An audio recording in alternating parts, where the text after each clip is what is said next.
Hello everyone and welcome. Yes, my name is Arrowfire and welcome to a bit of a special episode of Look Out and Shout because yes, we have now had the theatre releases of Transformers Rise of the Beast, the 7th live action movie by my reckoning, and I want to go through this with you. Now I went and saw this yesterday on its premiere day of release for the global audience and I thought it was interesting. I thought it had its good points. I thought it had its bad points. Now, I will go into slight spoilers, mild spoilers, just to talk about a couple of points. I'm going to try and keep this as spoiler-free as possible, so if you haven't seen it, you can still enjoy it when you get there. What I also want to do in this video is once I give my positives and negatives and my typical verdict, I'm also going to do a little hierarchy placement as to where this film sits in line with the other live-action movies. And we can get a little top 10, although there's not been 10, but you get the idea. So we'll start off with the positives, and one big positive for me, I thought this from the trailers and I wasn't disappointed in the cinema as well. I felt this was the best looking Transformers film in terms of live action movie that we've seen. I think the CGI was at its sharpest here. When you got some of the shots of Bumblebee or slow motion shots as we've seen in the trailer with RC, even background characters you could see quite clearly. There was a lot of shine here, a lot of definition, a lot of the colours of the body paints was looking very good. So that tells me obviously there's been advancements and developments since the 2007 movie, but maybe a bit more due care and attention. They don't look so rusty. I would say that was the majority of the film. That was the majority of the time. It didn't happen in every scene and it didn't happen on every bot in every frame, but predominantly when you had the big battles, there was one big battle outside of a museum fairly early on in the film, there were some very clear shots and the CGI looked very good. So that was a big plus for me. Another big plus for me was the voice actors, was the casting. I actually wasn't too sure when I heard some of the names, but when I saw the likes of Peter Dinklage voices Scourge and Ron Perlman doing Optimus Primal, with Michelle Yeoh as Airazor as well, this being quite a high casting name, Oscar-winning names now, to star in this film, and that shows again a fair bit of detail being put into this film, a fair bit of effort being put into it, and it works. For some of the characters in some of the speech and dialogue lines, it actually came across quite well. I thought Ron Perlman actually did a good job, particularly with Primal in gorilla mode. You got that kind of husky voice that really came through. As much as I was a big fan of Gary Chalk voicing Optimus Primal back in the original Beast Wars, this was a big hit for me as well. And this shouldn't be too much of a spoiler because we've seen it in the trailer as well, but the appearance of Unicron felt like a big deal, felt like the end of days that Unicron should always feel like. And this has really been the first time that we've seen Unicron in a live action movie, so I always wondered, would he be the last threat that turned up in the last 5 minutes, or would it be played throughout? And I'm pleased to say it worked quite well. When you do see him, it does feel quite demonizing, it does feel quite empowering and awestruck that this massive planet is coming along to really ruin the day. A couple of standout characters for me. I think Cheetor's design I liked. I would have liked to have seen Cheetor on screen more than we did, but Mirage has got a fair bit of praise for this film. Fairly come out of it smelling of roses, and I can agree with that. He's quite a mainstay character. He sort of takes up the Bumblebee role in this film. He's the lovable hot sidekick, if you like, but he gets a good bit of screen time. He does some cool stuff. He actually looks quite cool, and yes, he transforms into a Porsche. It should be jazz, but it's not jazz. You do forget about that as it goes on, but he's still Mirage, and you know, for what it's worth, it's quite cool. I actually will say as well, Noah was quite a good male lead character. I felt, compared to say other characters, maybe no better or worse, but for the purpose of this film, Noah actually was a good choice. You weren't too bothered by him, you weren't infuriated by him. He was quite good to be the human lead, as the Transformers films always seem to have nowadays. I did like how it showed Prime's mistrust of the humans. He felt like he couldn't trust them, he felt he didn't want to be there. And whilst this might have been a bit of a placement film, it felt like a transition for Optimus.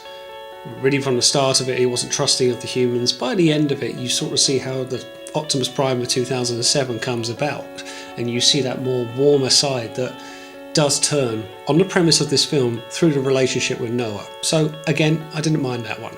Another positive point was actually the Terrorcons. Scourge, Nightbird and Battletrap I thought were three really good villains, and they all got their own screen time. Maybe Nightbird didn't get as much because there were some scenes I was quite confused. Was she a bike? Was she a car? Was she a jet? Was she a triple changer? I don't know. So couldn't quite work that out. Scourge seemed like a big threat, a credible threat, and I really do like how he looks in alt mode as well, so I was willing to buy into that. So the bad guys were good. Maybe a shame there was only 3 of them. Maybe we would have liked 5 on 5 in one form or another to even it up, because it seemed a little bit one-sided in just a pure numbers count, but I liked them nevertheless. But okay, on to the negatives now. I actually felt this was a very stop-start pace of a film.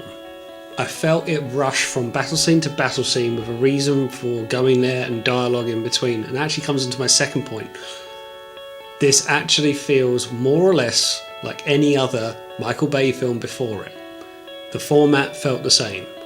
Autobots are in trouble, they're still in trouble, there's a nameless artifact that drives this film, something they need to chase, and Autobots win out the day.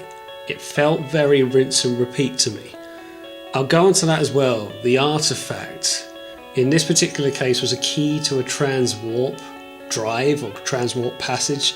And that does link into Beast Wars, I know, but I'm thinking keys, artifacts, where we're just cut and pasting into a different thing of Transformer lore each time to make a premise of a film. If it's not the Matrix, if it's not the key to Vector Sigma, if it's not the key to the Plasma Energy Chamber, the Cyber Planet keys, there's a lot of keys, isn't there? If it's not the Allspark, if it's not the Cube, the Enigma or combination, there's something else that gets born out of it that has to be the Minicons, the Golden Disc. It's something else that has to be the primary focus that we never hear of again, that we don't see a second time round. And it just felt like, okay, we're after this time, and this is now more important than the Matrix. This is now more important than the Allspark or the Cube. We never heard of the Allspark and the Cube really past the, I don't know, the 3rd film, maybe? So, I don't know, it felt a little bit, we've been here before. To me, this film felt like a Michael Bay film, and he wasn't the one directing it, he was on the producing team, but it felt very Michael Bay-like. I don't always say that with much praise either. I didn't hate the film, it felt very jumpy, the plot felt a little bit stop-start. That's all I'll say, it just felt stop-startish. And now, whilst I know the Autobots didn't get an awful lot of attention in this film, it wasn't really their film, it was a Beast Wars film, it was really the Maximals, that was kind of another miss point for me, in that Cheetor looked very good. We saw him transform once and fight a little bit once, but not for very often. And then we saw Rhinox, who I don't think gets a speaking line. Now apparently in the early testings he did have a line, to which the response was, "Oh, we didn't know you could talk." That didn't make the final cut, at least not on a version that I saw. So Rhinox looked fairly good in Rhino mode and was really a background character ever since. Primal looked very good in both modes. Airazor, I can't go into too many spoilers, again, was a good character, would like to have seen more of. I think that's where I am with it, is that the Maximals were good, you only really saw Primal really heavy on. I would like to have had a bit more fleshed out of the other Maximal characters. Level of human interaction. Now, let me clarify this point. I don't mind humans in Transformers films, because show me a movie that, or any part of Transformers, doesn't have to be a movie, that hasn't got humans in it. It's very rare. They come up in one form or another, they ally with one side or another, so they're going to be there. For me, the measuring stick was the Bumblebee film. Charlie and Bumblebee, the level or the percentage of the humans on screen in the Bumblebee film for me was perfect. It was just enough to break it up and be interesting and give a little bit of character development, but not making it feel like the show was about them. I felt with Rise of the Beast there were, again, maybe 2 prolonged periods, maybe around the family, and with how the film ends, maybe that leads into what they're going to do with that. I just felt it was just a tiny bit too heavy on human involvement. I wanted to know more about the Maximals. the opening scene of the film where you see the Maximals fleeing a planet. What ship do they flee in? What was that planet? What was that planet called? I want to know more about that than about the humans' backstory. But then again, the premise of the film is about the humans and Earth rather than a planet that is somewhat nameless. So that's just it for me. I know there will be humans in Transformers films.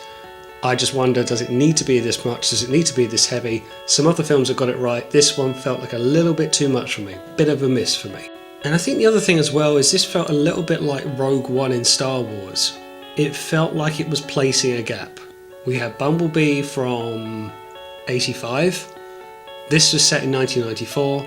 So we've got 7 years until the Autobots come back to Earth and Megatron comes out of the ice. So no Decepticons in this time. It felt like a way to put a film neatly in a gap into the 90s. And that's fine, but it also tells me that they're not going to stick around there too much.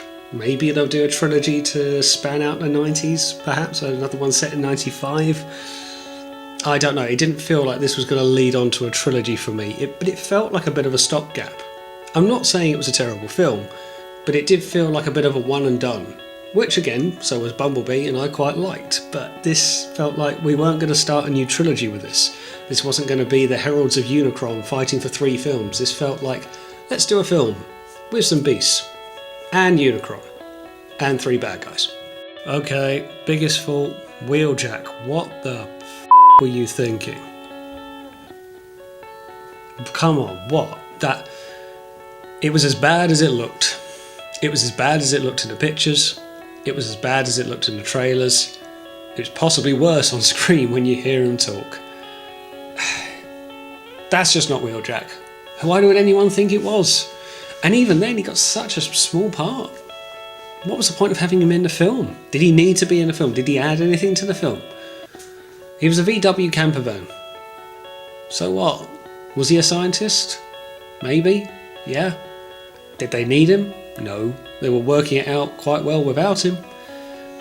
And the thing is, did we not learn anything from those first 3 minutes of the Bumblebee film with the battle on Cybertron, where you see RC, Brawn, Prowl? Well, you don't see Prowl, but you see the Generation 1 cast, you see Wheeljack with light up blue ears.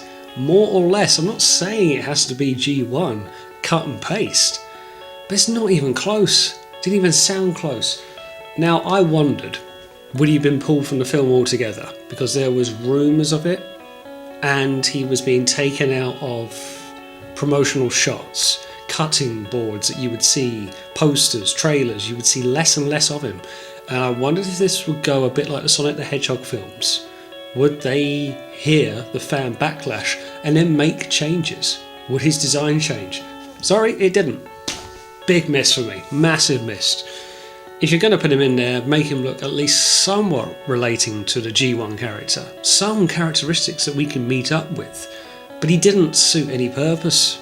He was sort of a scientist, they didn't really need him. He didn't save the day, come up with a master plan, or even in typical Wheeljack fashion, he didn't blow anything up. So yeah, big miss, big deduction for me. Okay, that's enough bashing of the film. Now, I will say, I didn't hate it. I didn't hate it. I'm a big Beast Wars fan, as some of you can probably tell. This really had to go some to impress me. I was open-minded. I was hopeful. I didn't hate it, but it didn't wow me like I wanted it to. I wanted to be blown away a bit more. I wasn't expecting Oscar-winning performances, but for me it felt a bit drab in places. It didn't feel as good as it could. It didn't feel as good as some of its predecessors. That's saying something. Some of the... I'm not going to say some of the Bayverse films are better. A couple of them, maybe. I do think 2007 could be. Maybe. Some people have said that they think it's brilliant. And you know what? If you do, that's great. That really is fantastic for you. For me, it wasn't as fantastic. And so for that, I'm giving this film 2.5 Rodimus Star Badges. I will watch it again. I will give it another crack. It just didn't floor me. And whilst I like bits of it, and I certainly will watch it again, it's not going to be the pinnacle for me. It's not going to be the standard for how I want Transformers films to come. I'd like them to do more Bumblebee-esque films. I'd like to see origin stories. I want to see something on Cybertron. I want to see this CGI that was clearly so good in this film replicated with a mechanical planet, because clearly that would look fantastic with the qualities they put into this film. Now, I did say to you I'd do a little hierarchy, so I'll quickly put one together. Now, I will say right from the start, I am not going to include the 1986 movie. I'm not. How could you include it? This is just going to be a tally of the live-action films that we've had so far. So, unsurprisingly, in last place, it's going to be The Last Knight. That was a dumpster fire of a film. Never mind about that one. On to next is Age of Extinction. I felt that was okay, but it was probably only okay because of the Dinobots. Other than that, it's much the same as The Last Knight in my book. Revenge of the Fallen in 5th place, not brilliant, but was okay, passable in moments. In 4th place, we're looking at Dark of the Moon. Again, that was quite good, had its moments, and I like Sentinel Prime as the main villain. And now we have Rise of the Beast slotting into the 3rd best film so far in my book. 2nd is the 2007 film The Transformers, and the one that started it all. But in 1st place for me, in terms of the live action movie, it is Bumblebee. I really did like that film. So yeah, in terms of Rise of the Beast, it sits nicely in 3rd place. As to say, I didn't hate it, I just wish it was a bit better than what I thought it was. But what do you guys think? I'm sure you've all got differing opinions. I've heard some already. And hey, this isn't a Rotten Tomatoes verdict. This is just my own. Your verdict will be different. Leave a note in a comment below with your thoughts, but be nice to other people in the comments. People will have differing opinions. I want to know yours, but keep it constructive. Thanks for watching. And as always, I will see you on the next one.